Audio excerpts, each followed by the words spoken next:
Story 1. One time in college, we were outside at around 3 a.m. having a smoke when suddenly the whole sky lit up and was as bright as day for about 3 seconds. Then it returned to darkness. We had no idea what happened. Story 2. One summer evening, my dad and I were having a barbecue when a fox wandered in and joined us, munching on twiglets and chicken. Story 3. I was in a bar late at night in Vienna. Two very drunk Austrian middle-aged men were at the bar, arms around each other's shoulders, drinking beer and laughing loudly at each other's drunken gibberish. Suddenly, one of them lost his balance and fell over, and because the other guy was holding on to him, he also fell. He tried to grab onto something for safety and caught the first guy's pants. He pulled the pants completely off as they both crashed to the floor. There they were, splayed out on the floor, one of them pantsless and covered in spilled beer. I felt like I had been transported into one of those early 20th century black and white silent comedy movies. Story 4. Being on Westminster Bridge in London during the terror attack in March 2017 was an unexpected experience. It's always something you read about in the news, but you never truly believe you would find yourself in the middle of it. Story 5. One time, while I was on my way to work, I witnessed the moment when a man was struck by a bus while riding his bicycle. I will never forget how, in just seconds, I saw a human being turn into a smear on the asphalt. Story 6. Sitting on the 13th floor of a high-rise close to the epicenter of a 7.7 magnitude earthquake. There's something surreal about the feeling of calm terror while watching the walls oscillate in deep, parallel waves. I think, this is it. Concrete isn't made to withstand this kind of pressure. I'm going to die. Story 7. A guy in class sneezed so hard that his earbud flew across the room and landed perfectly in someone's iced coffee. There was silence, followed by applause. You had to be there. Story 8. In the Upper Peninsula of Michigan, I was staring at the stars in the night sky. Two random lights in the sky were flying toward each other at a high speed. One started shooting at the other, which then exploded. The shooter just flew off. Around the summer of 2007 or 2008, I couldn't look up anything on smartphones or easily access the internet in that area to figure out what it may have been. Story 9. The day I was driving to work from the gym at around 7:30 a.m., I stopped at a traffic light next to another car. A woman started crossing the road, stopped, turned to me and the other driver, lifted her top, and flashed us. It was hilarious. The poor guy next to me didn't know where to look. To this day, if mine looked that good at her age, that's going on my bucket list. Story 10. One night, I was pumping gas at a random station when an average-looking car pulled up, blaring heavy metal music. The door opened, and an average-looking middle-aged woman got out. It was the coolest thing I had ever seen. I was in love and starstruck for 15 seconds at how impressive it was. Story 11. I went to school at Western Michigan University in Kalamazoo. Back in the late 2000s, the old East Hall was still there, featuring amazing old steps that you could sit on, facing east, and watch the sunrise over the city. One morning in fall 2009, I woke up really early and decided to take the dog for a walk on East Campus. As I lived just a few blocks away, I reached the top of the hill and sat down with the dog to relax for a bit. It was about 20 minutes before sunrise, and it was still quite dark. Suddenly, the whole sky lit up, and a shooting star flew overhead, blinking away instantly. The dog and I exchanged looks, as if we were both surprised, and then we just sat there waiting for the sunrise. Story 12.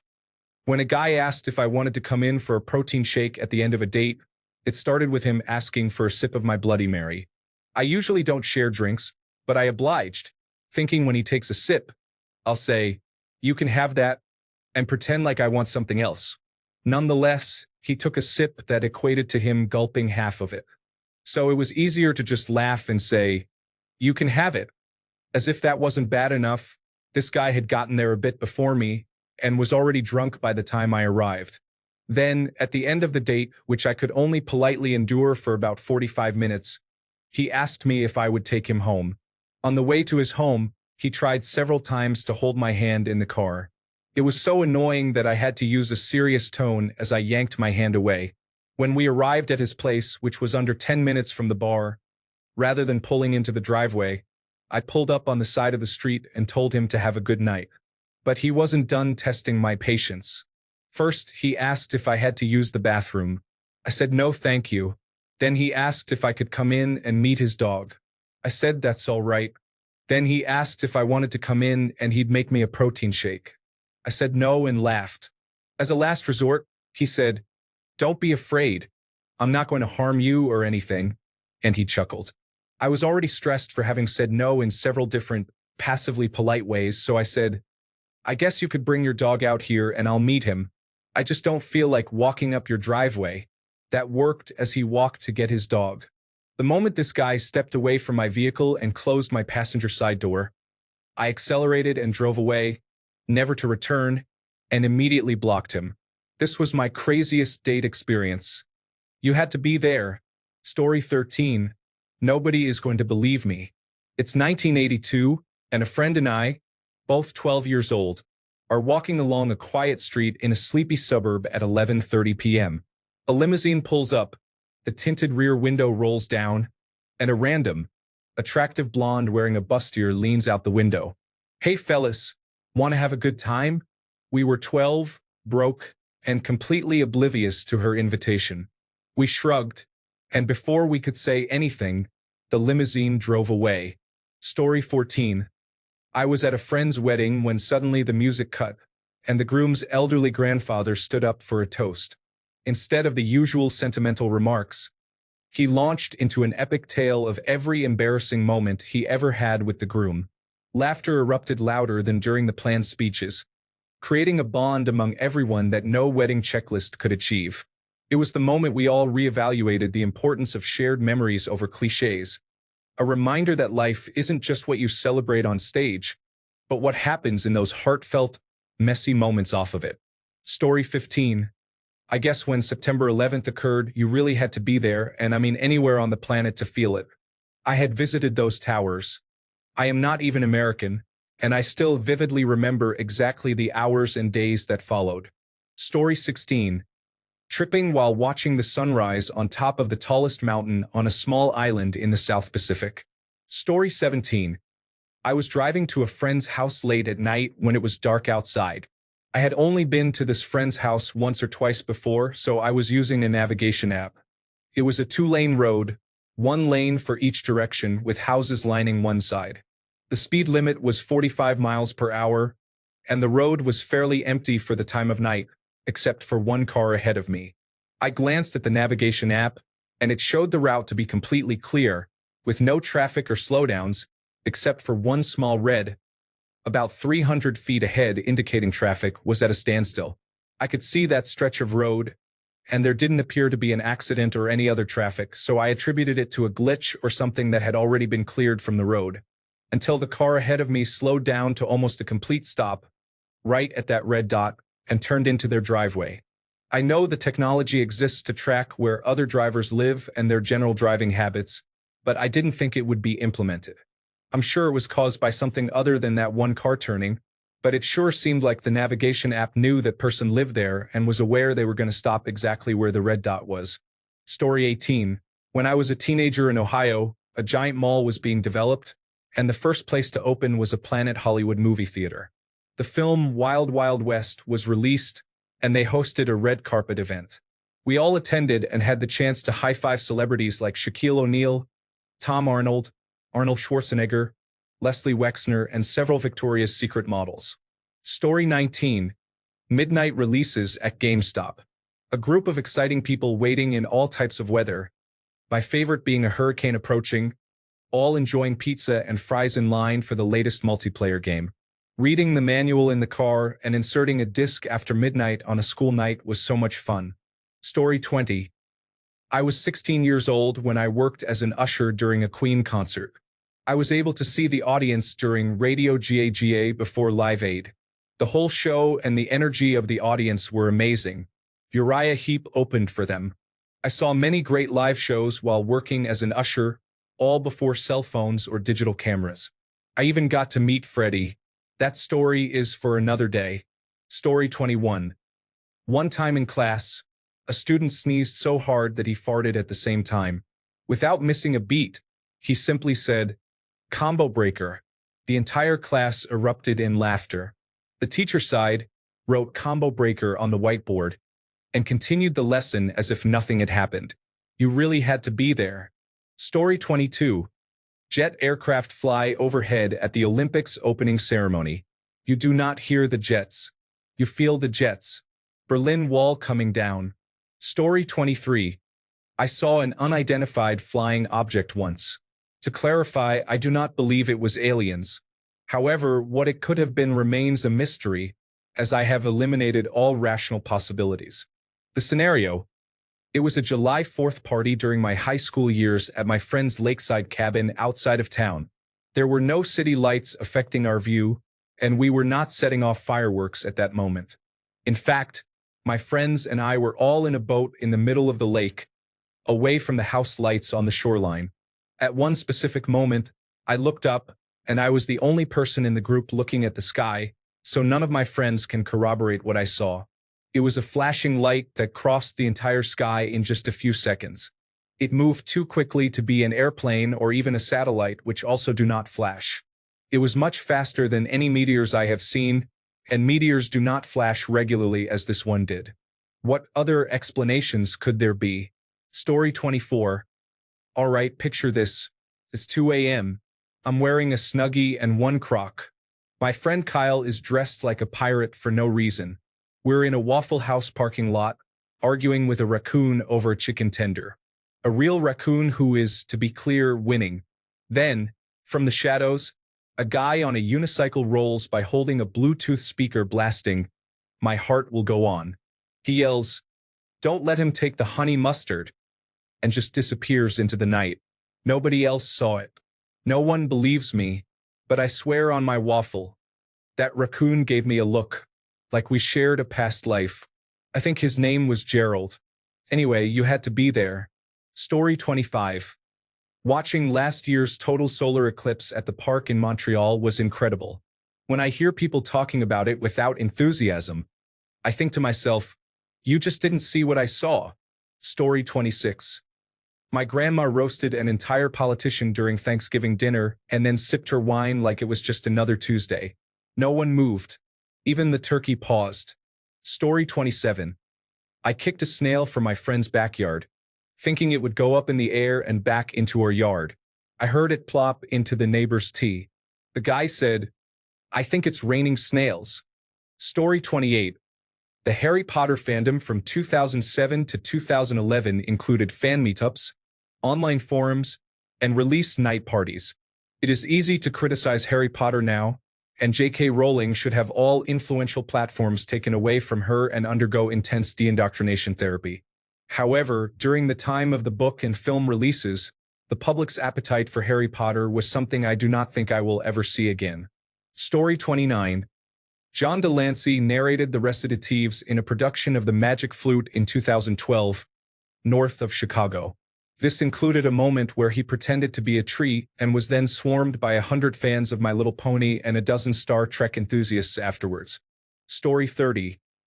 Being a child at that time and not fully understanding what was happening, I could sense panic among the adults.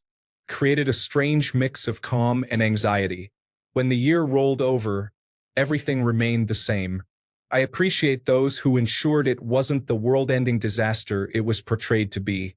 Story 31. Probably the demonstration against the war in Iraq that was held in Barcelona in 2003. The estimated numbers ranged between 700,000 and 1,300,000 people.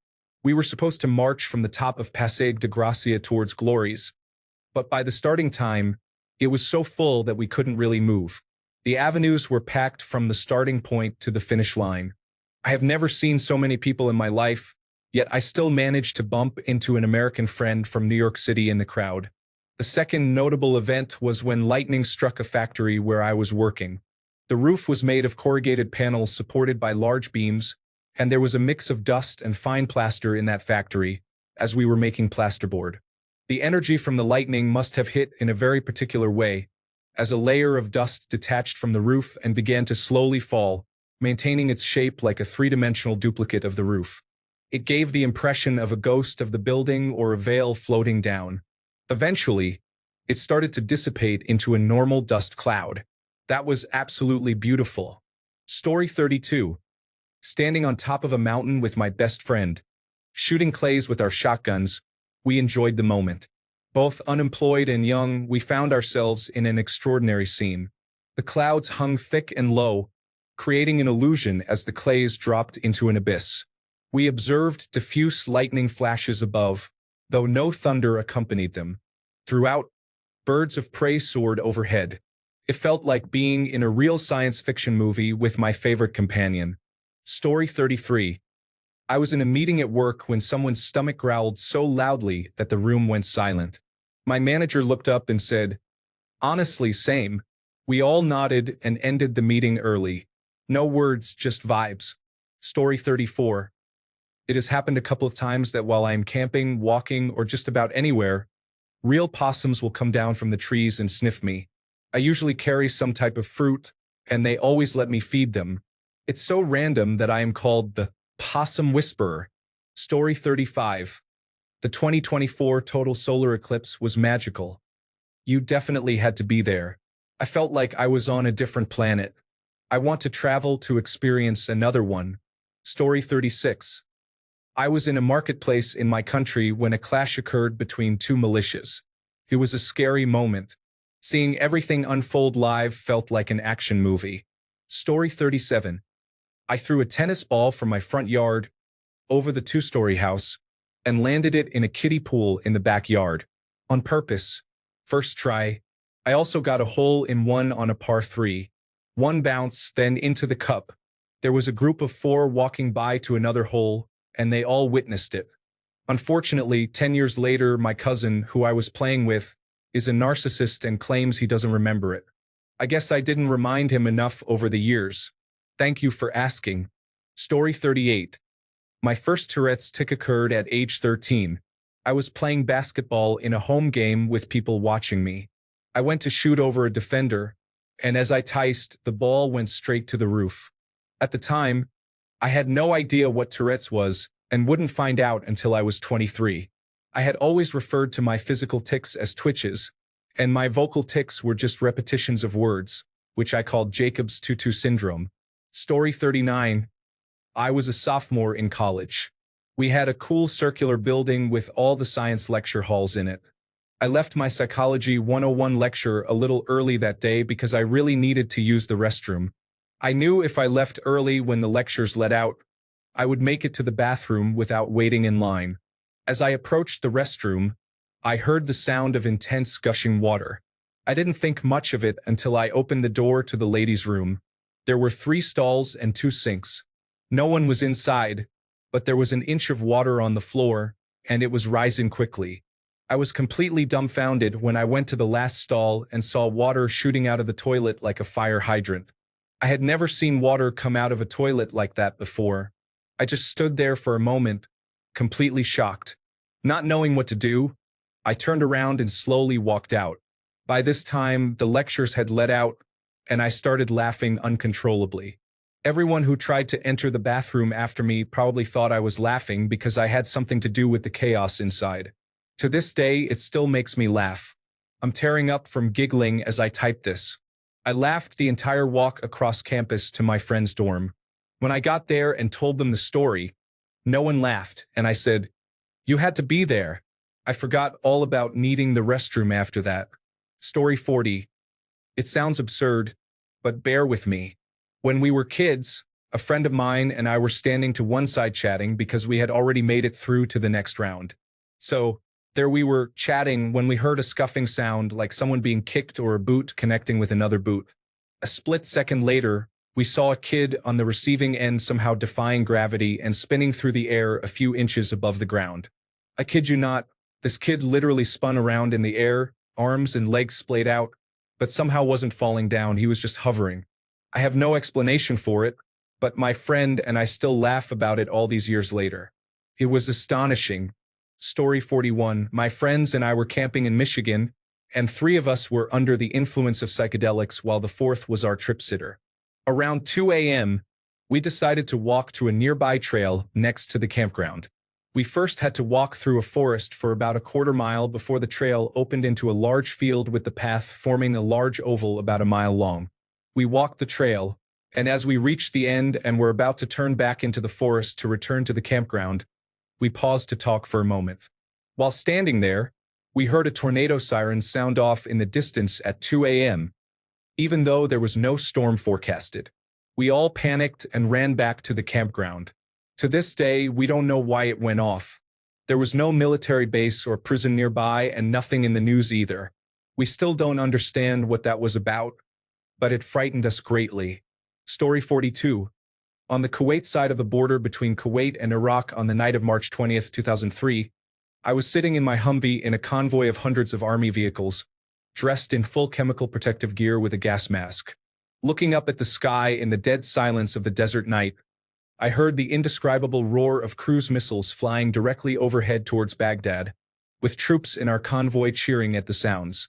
The signal went out to proceed, engines all turned on, and we advanced across the border into Iraq. Story 43.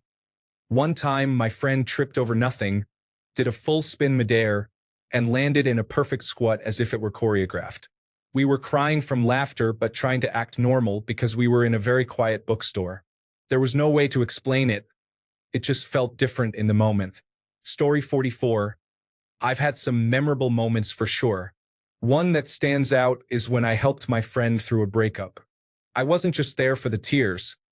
I was the one who had to distract them with random activities for hours, making jokes and trying to keep their mind off things. We ended up baking cookies, which didn't turn out great, and watching silly videos until late at night. By the end of it, we were laughing again, and it felt like we had survived that experience. Story 45. One time when I was working in a kitchen, there was a new kitchen porter. They asked him to clean the fryers but did not explain that he should do it in the morning while they were switched off. The guy went with a bucket of soapy water and poured it into the fryer, causing it to spray water everywhere. I stood at the other end of the kitchen thinking, "You have to be kidding me." Luckily, no one got hurt. Story 46. Every football match missed at school means that all your friends will be telling you, "You just had to be there." Then you regret not coming to watch. Story 47. I think most people had to be present to take any terrorist bombing attack seriously. I had been in very close proximity to one. Story 48. Summer 2016 in the men's room after a concert at Red Rocks. It was crowded, and everyone was using the restroom when one man entered and yelled, "Dicks out for Harambe." The entire bathroom chanted it back in unison. Story 49. I moved to Las Vegas in my 20s for less than a year. I returned a few years later in the 1990s to visit a friend who is legally blind but still drove occasionally. He had a son, and we were out for a light version of the partying we used to do. At 2 a.m. on a weeknight, the Luxor light was shining as usual, and we saw giant, slow-moving, flapping creatures around the light, from a bit down from the top of the pyramid to maybe 50 feet above. They were way too big, like albatrosses, but smaller than hang gliders. Neither of us was drunk, and even he, with his visual impairment, could see them. He hadn't seen a bird since he was a child. They were light gray or beige, and their flapping was slow and strange, though I haven't seen every bird. I continuously looked at other objects for reference, knowing roughly how big the clear cap of the pyramid was. It was easily big enough to walk around inside, with windows on nearby hotels, etc. Neither of us believes in anything paranormal. We didn't know what those creatures were and still don't. They were half the size of the Luxor clear light base, which I later discovered is at least 20 feet tall. On the drive home, we were quiet, unable to make sense of it. He said, "Well, I'm not telling anybody about this." Story 50. Someone at the bar yelled that rent should be free, and the whole place started chanting, "Eat the landlords," like it was Les Miserables. I still get goosebumps. Story 51. I saw a solid strip of light cutting the night sky in half, like someone took a highlighter and drew a perfect line. I later learned it was the Northern Lights, but it sure didn't look like it. Story 52. Walking home one day, I saw a naked homeless man who ran into a busy street. He was hit by a car, bounced into a cartwheel over the vehicle, and then landed on his feet, continuing to run as if nothing had happened. Story 53. Back in middle school, when I was in 7th grade, we were allowed to roam the school grounds during recess. That day was unusually quiet, attendance was low, and the air hung with a lazy stillness. My friends and I were playing when we heard a sudden shriek pierce through the cheerful chaos. As everyone fell into a hushed silence, we saw a girl with blood dripping down her forehead and cascading down her cheek. Her whole face looked painted in a metallic shade of red. It turned out she had hit her head hard against the metallic emergency staircase while playing tag with her friends. She was immediately escorted to the school infirmary, leaving behind a trail of blood on the concrete before an ambulance arrived shortly after. For those of us there, the memory stuck, the sight of the crimson blood still fresh in our minds. For everyone else, it became a half-believed story passed around like a ghost tale. Story 54. My then girlfriend, now my future wife, and I were at a park on a beautiful evening, sitting on a bench and watching the kids play on the swings from a distance. The temperature was perfect, with a slight breeze and the sun setting. I said, I've been thinking, how do you feel about going exclusive and seeing where this leads? She responded that she liked the idea and had been waiting since our first date for me to ask her. It was a truly romantic evening. Story 55. I was running for the bus in the rain, slipped, and somehow landed perfectly in a stranger's open umbrella. He just looked at me, said, "It's yours now," and walked away. I never saw him again. Story 56. At 2 a.m., my roommate walked into the kitchen, made eye contact with me, and said, "What if we are just soup in a meat suit?" Then he microwaved a single grape and left. I have never recovered. Story 57. I cut a shuffled deck of cards while the spectators blindly named a card 4 times in a row. I had a pyramid fold on the ace of spades, but the following 3 cuts were a 1 in 140,000 stroke of luck. Story 58. Lil Uzi Vert released Eternal Atake. It was an amazing moment for music fans. I remember being in class when most of my friends stopped what they were doing to gather around a Bluetooth speaker to listen to it. It was a great time. Story 59. When I saw an unidentified flying object, I really did. How can you not believe me? My 2 friends saw it too. It was real. Telling people about it got me some strange looks, but I did see it. Story 60. I used to go to a rock club as a kid, and one of the people who attended would arrive in the Ghostbusters car. Everyone would be waiting outside in line, and then the Ghostbusters Ecto-1 would pull up, playing the song. It was so cool. Story 61. On our honeymoon, they provided us with bikes to explore the resort in the Maldives. While riding down the dock in the middle of the night to our overwater bungalow, we admired the stars when a huge meteor illuminated the sky, and we could see the bright blue flames trailing behind it as it fell. Story 62. I've seen a solar eclipse twice. It doesn't sound like much, but when you actually see it in person, it is very impressive. Story 63. I was driving behind a semi that clearly took a wrong turn on a winding 2-lane road. It almost tipped over at the roundabout. A few miles down the road, where there was a turn lane, it seemed to be turning right to leave the road, but instead, it made a U-turn and caused several accidents. I somehow managed to accelerate and get out alive. Story 64. On September 11th, we got out of school early, and on the way home, I looked left and could see the smoke covering the whole street all the way up to the windows. The next day, I drew a picture of the towers in green, holding hands, with a teardrop in each eye. My mom posted it on the refrigerator. Story 65. In college, I was walking home from the library to my dorm late at night. I saw a squirrel eating a taco. He had sour cream all over his face, nibbling at the crunchy taco and staring at me as I walked by. I talk about it often, but it just doesn't have the same effect. Story 66. The city near me built a new outdoor concert venue. My friend works in construction and was involved in the venue's construction. It turns out the first performer there is Anderson .Pak, who my friend and I really love. We bought our tickets and waited for the big day. There is a sushi place close to the venue, and we indulged in sushi and cocktails.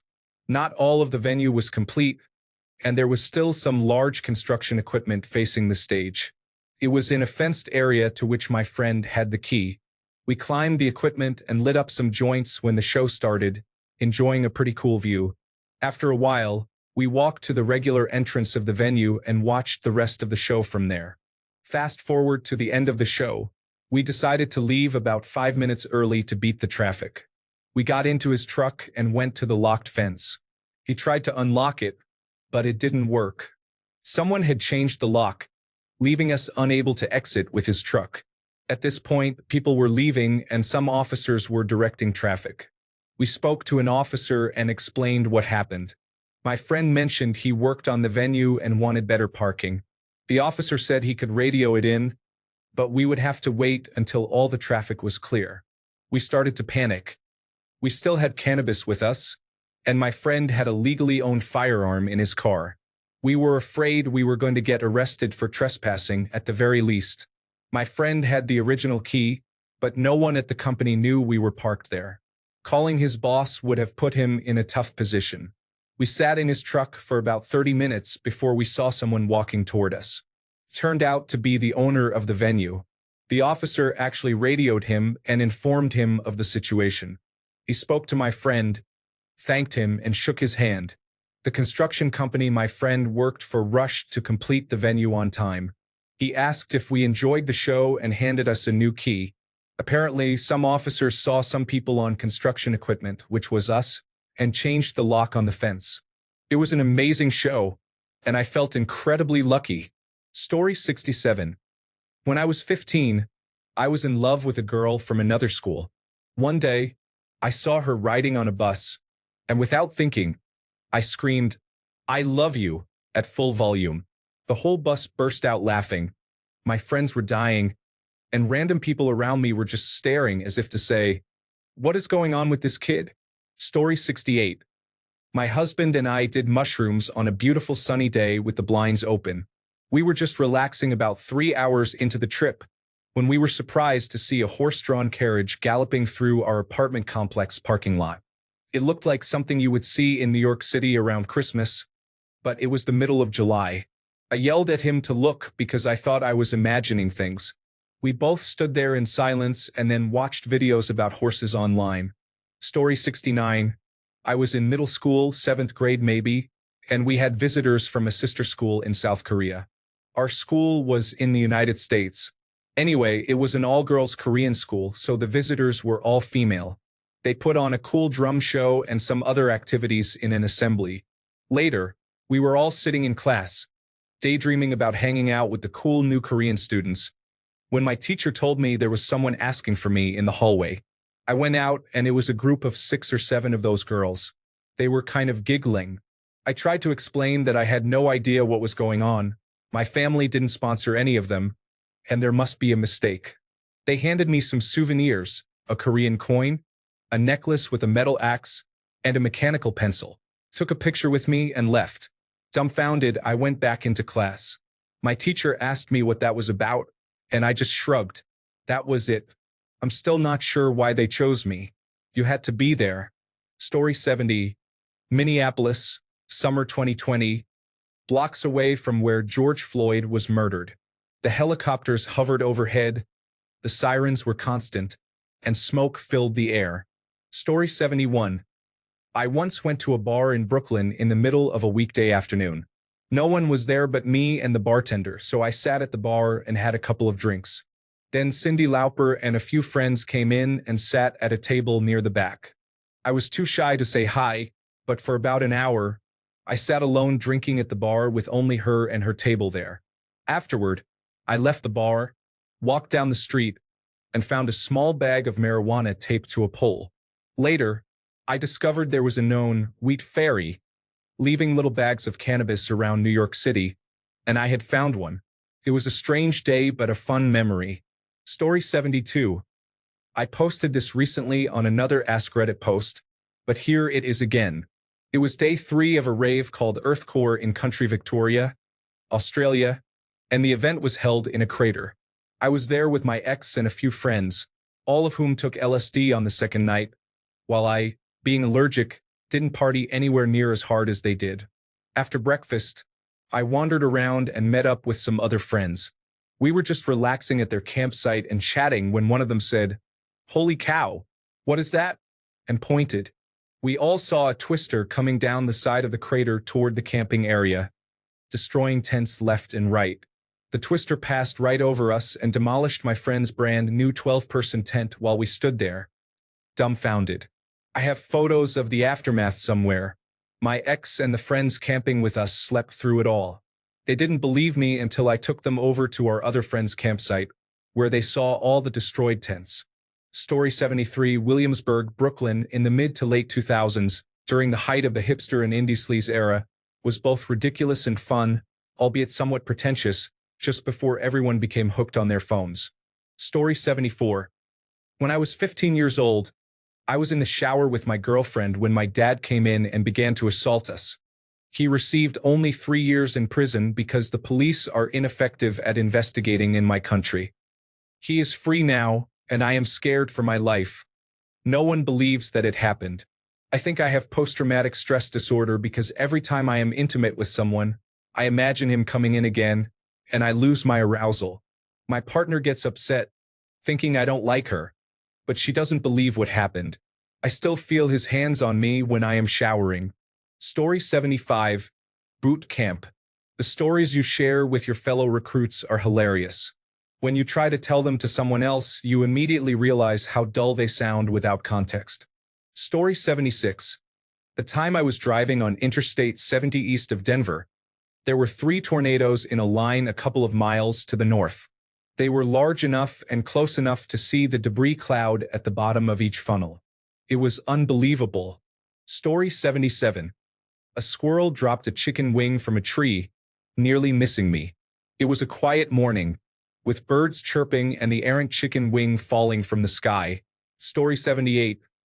Not really an extraordinary moment like most of these, but it was a pretty good memory. I used to sit with a group of people who would bully me day in and day out for being awkward, and I won't lie, I don't blame them because a lot of the jokes and things I did were cringeworthy. One day, I just didn't feel like doing anything to get people's attention, and for the first time in years, everyone was just relaxing. No arguments, no jokes or roasts. It was just a fun day. Afterwards, one of them invited me to go get food with the group, and I said all right. While we ate, they gave me an intervention. I asked why every day couldn't be like that day. It's been years, and we haven't talked since then, but after that moment, everything improved significantly. That day felt so special, you know? Story 79. Far less impressive than many other things here. I once dropped the cap to my toothpaste and caught it between my toes. Nobody believed me. Story 80. A DMX concert. He came out before Jay-Z, and by the time his set was done, people didn't have the energy left to go wild for Jay. He still put on a good show but was outstaged by DMX by a significant margin. DMX had an incredible energy. Rest in peace. Story 81. When I was in my early 20s, a friend and I swam so far out into the ocean that we couldn't see land anymore. On the way back, a tiger shark rammed me in the ribs so hard it nearly knocked the wind out of me. I spun around, kicking my legs, and inadvertently struck it in the head in the process. It swam away after that. By the time we made it back to the beach, an ambulance was arriving to treat a girl who had just been bitten by a shark. To this day, I still wonder if it was the same one I angered by kicking it in the head. Story 82. Getting close to God after certain unexplainable experiences. One memorable experience was a few years ago during my first time whitewater rafting. I have epilepsy and started having a seizure. While I was in and out of consciousness, our raft hit a rock and threw everyone out except me, the guide, and one other person. During all of this, one of the people who got thrown out was right next to me in the water and trying to climb back in. I tried to help her back in, but I couldn't. I had to sit back down. It must have been at that point when I completely lost consciousness for a few minutes because I don't remember anything after that. Thankfully, we all ended up safe. Another time, more recently, I confessed to a priest a serious sin that had been heavy on my mind and heart for several years. On the day of confession, I knew it was the right time. After confession, I returned to the church pews to pray Hail Marys and Our Fathers, as instructed by the priest. However, something happened that I can't explain. It felt how I would expect to feel on my deathbed. At the same time, every woman, 60 women, as it was a women's weekend, started praying with me until it was over. So much more happened that I will never be able to put into words what it felt like and what happened. But I will never doubt him again. Story 83. Last year, my grandmother passed away. My entire family went to see her in the hospital. She had been fine, but suddenly took a turn for the worse. Someone had to stay home to look after the dogs, so I volunteered to stay so everyone else could go. After all, I was the grandson she wasn't as keen on. I had taken a few days off work and was enjoying myself until Tuesday evening. I was watching Brooklyn Nine-Nine and eating pizza when I got a call to say she had passed. I hadn't received any updates throughout the day, so it took me by surprise. Everything changed in that moment, and all I could think about was how disappointed I felt. Not only that she was gone, but that she likely died thinking I didn't care enough to be there. Story 84.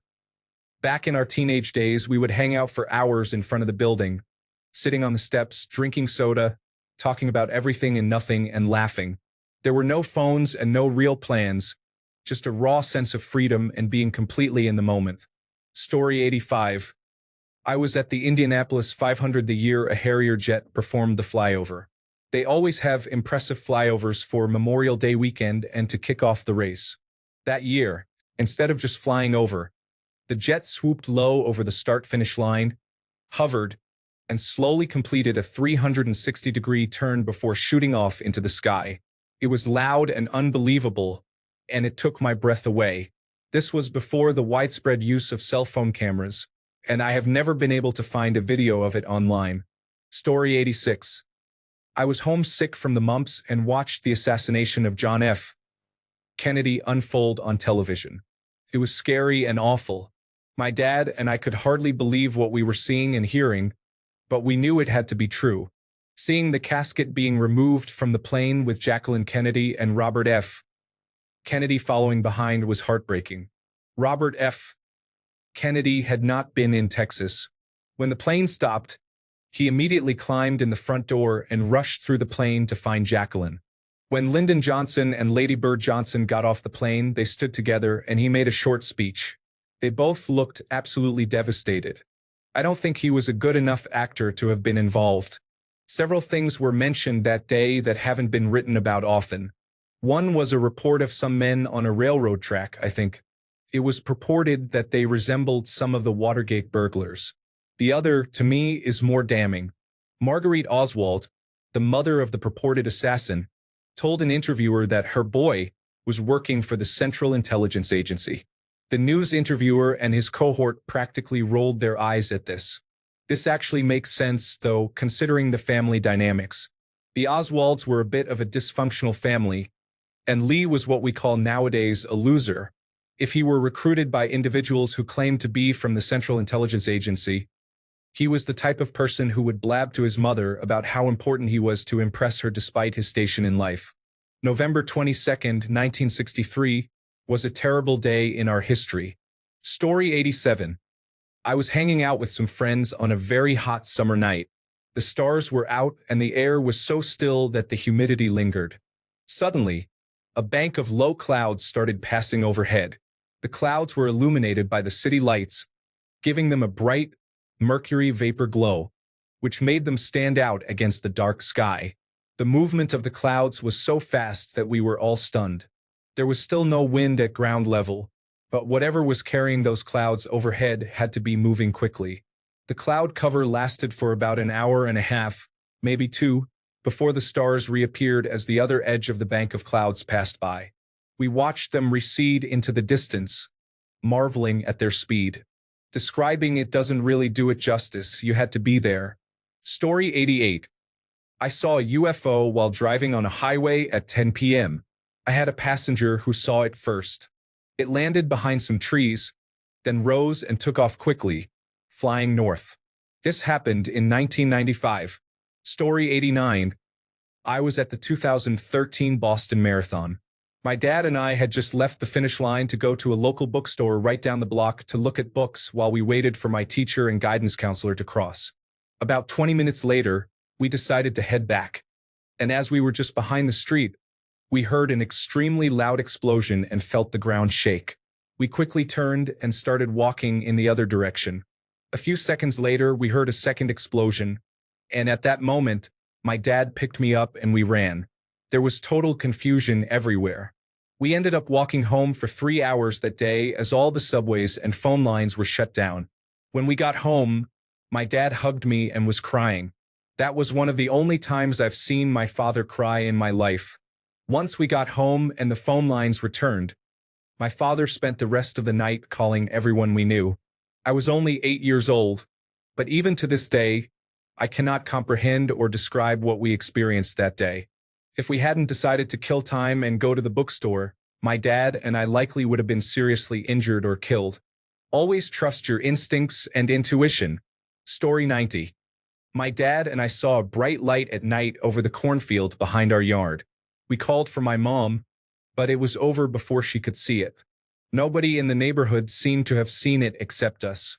I think I was about 8 or 10. We decided to tell everyone that it was from outer space. Story 91. Mine is not as impressive compared to others. I was walking home after work when I saw a gigantic, feathered creature perched on my neighbor's newel post. I paused to take it in. Then it flew away, a red-tailed hawk with a dead seagull in its talons. Story 92. My first time snorkeling was at 8 years old in 1996. The reefs off the coast of Florida were amazing, filled with miles of coral and fish. I have returned 3 times. In 2018, every single reef was dead. In 2024, 2 of them had come back significantly, but the reefs in the 1990s were phenomenal. Story 93. I think that in the future, the pandemic will be one of those moments. Everyone who was too young to remember or not born yet will never know how it was. So maybe in 20 to 30 years, that will be one. Story 94. Seeing 2 massive spiders one after the other in my caravan was frightening. One was right above my husband's head. For an arachnid, it was beyond terrifying. Story 95. During the 2011 tornado outbreak, I lived in Alabama. We didn't have a basement or storm shelter, so my mom, my 4 siblings, and my parakeet were huddled in the hallway. I could see the window of my room from there, and with one arm around my sister and the other around my parakeet's cage, I watched as everything went dead silent and then started swirling around me. I watched a tree fall toward us, missing my window by inches. I was sure we were going to die, but it didn't touch down. Story 96. I don't know how, but at least once a year, a random person near me needs resuscitation. I have some medical training, so I know what to do, but I'm not a medic. I never finished my studies. Most people I know have never been in such a situation, but I'm used to being the exception in every statistic. 2 were my elderly neighbors in different cities and unrelated. 1 was my sibling, 2 were kids at summer camps, and the rest were other people on public transport. Story 97. Accidentally almost ate and spat out a button. My dog ate a needle. While filming something, I was mistaken for being in danger. My friend and I explained the birds and the bees to a 12-year-old Christian girl. Story 98. On December 28, 2024, there was abnormal behavior in the tides. My colleagues and I went to film at a nearby island and observed how one wave merged with others until there was no movement in the water, leading to an explosion in a vertical direction. This phenomenon lasted until January, during which we also witnessed how the coastal trough approached us. As we climbed to return home, we all experienced such vertigo because the sky and the sea were the same color that we looked up and almost ran, unable to determine how close the sea was. It was right there, a situation that can lead to danger and disappearance. Thanks a bunch for sticking around till the end of the video. Remember to subscribe, and until next time, stay awesome and goodbye.